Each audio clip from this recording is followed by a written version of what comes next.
আজ যারা শুনছেন আমার কথা, দূরে যাক সবার মনের ব্যথা, একটি প্রশ্ন আসে মনের মধ্যে অনির্বার।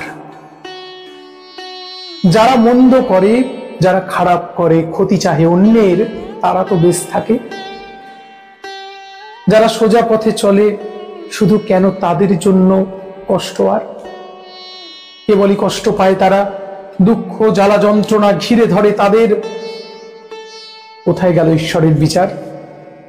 ঈশ্বর কি ঘুমিয়েছে এবার? ঈশ্বর সে যে চির জাগ্রত, সদা জাগ্রত রয়, বিচারের কাঁটা তার হাতে সব সময় বয়ে রয়। কোথায় বিচার তবে ঈশ্বরের? ইতিহাসের দিকে চেয়ে দেখি। সক্রেটিসকে হেমলক পান করানো হলো একই, যীশু খ্রিস্টকে ক্রুশবিদ্ধ মৃত্যু দেওয়া হলো, শ্রী চৈতন্য মহাপ্রভুর অন্তর্ধান আজও রহস্য কালো। ঠাকুর শ্রীরামকৃষ্ণ গলায় নিলেন গলক্ষত ক্যান্সার। কোথায় তবে প্রকৃতির বিচার?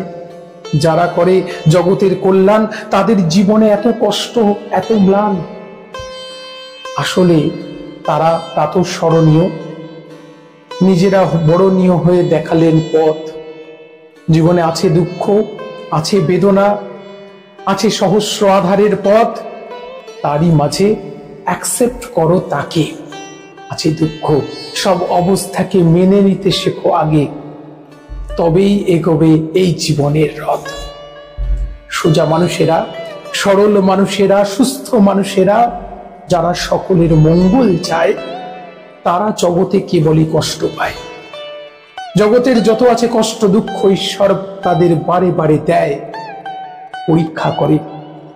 তবে ঘষে ঘষে কোষ্ঠী পাথরে আসল সোনা যাচাই করে তবেই তার কাছে নেয়। অন্ধকার রাতের পরে আধার সকল যায় সরে, হয় সূর্যোদয় জীবনের পরে। দুঃখ নয়, অভিযোগ নয়, জীবনে আসছে এক নতুন সূর্যোদয়। মনের জোর নিয়ে সকলে মিলে আসুন এগোই সেই জীবনের পথে।